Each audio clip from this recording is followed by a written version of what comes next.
consider as a question that is the method of offering salah for the man and woman the same, for the Shafi or Hanafi the same?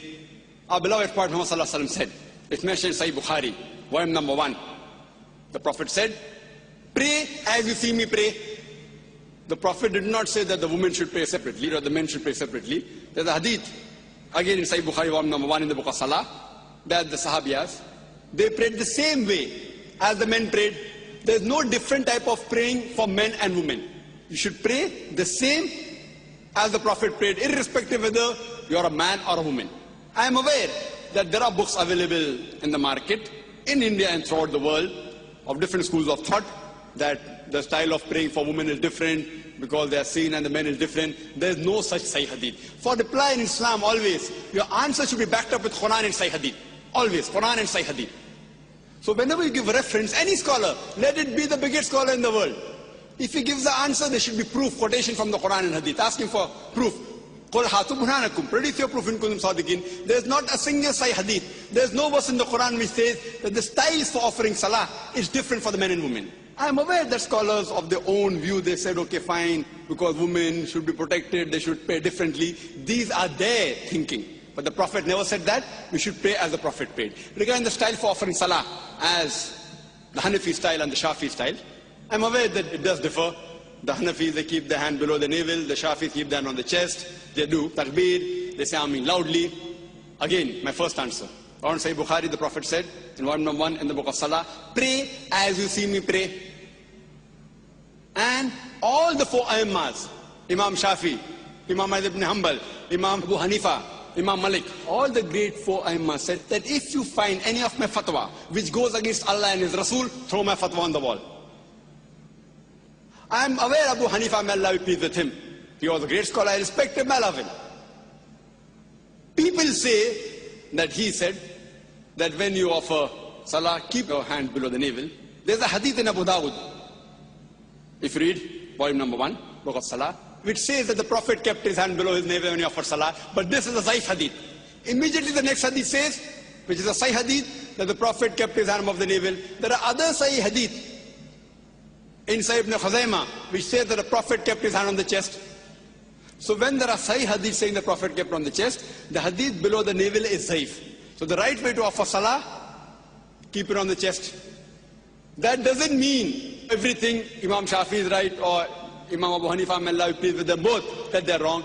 See, they were great scholars. We respect them, they're great Aimmas. But we fail to realize that at that time, the hadith one compiled during the life of the Prophet, the Quran was compiled. There was no question at all, and there's no supervision. But the hadith one compiled, they started being compiled later on, 50 years, 100 years, 150 years later on. So these scholars came earlier. And because they didn't have all the Sahih hadith with them, the fatwas that they gave were based on the knowledge that they had.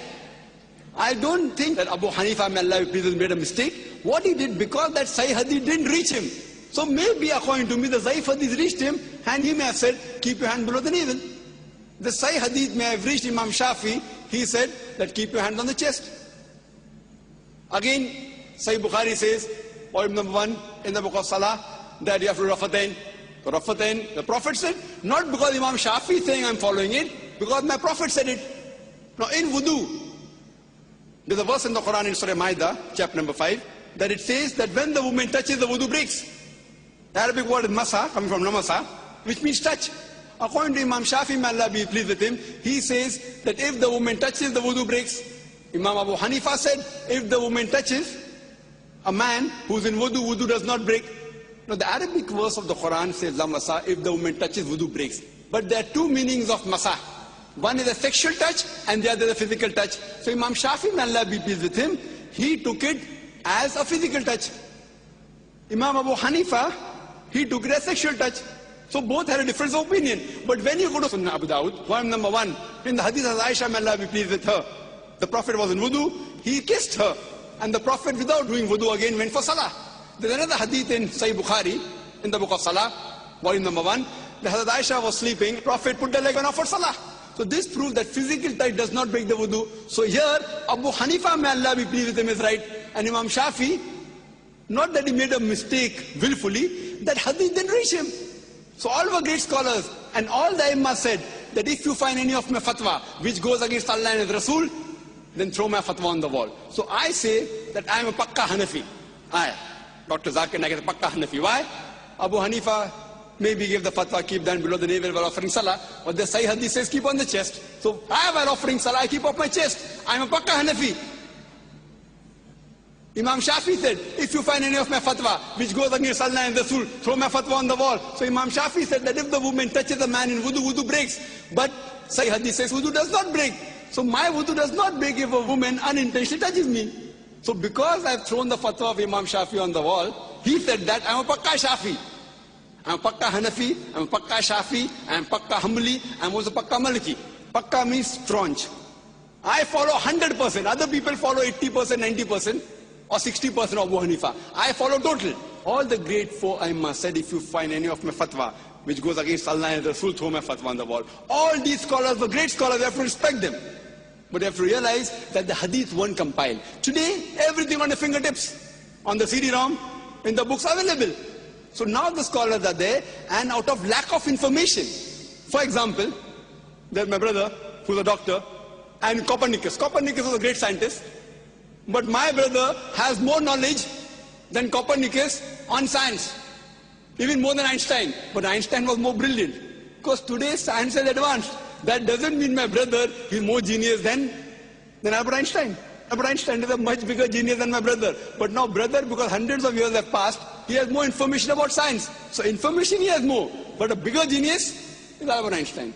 Isaac Newton, is Copernicus. But today, because science is advanced, we have the information with us. So those scholars were great genius.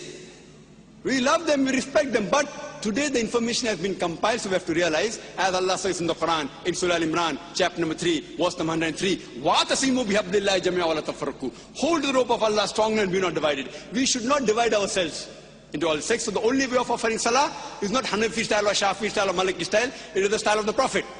And Imam Abu Hanifa, may Allah be pleased with him, Imam Shafi, may Allah be pleased with him, they told, if you find anything of my fatwa which goes against Allah and Rasul, throw my fatwa on the wall. So if you're a Pakka Hanafi, you have to offer as the Sahih Hadith says. If you're a Pakka Shafi, offer as what the Sahih Hadith says.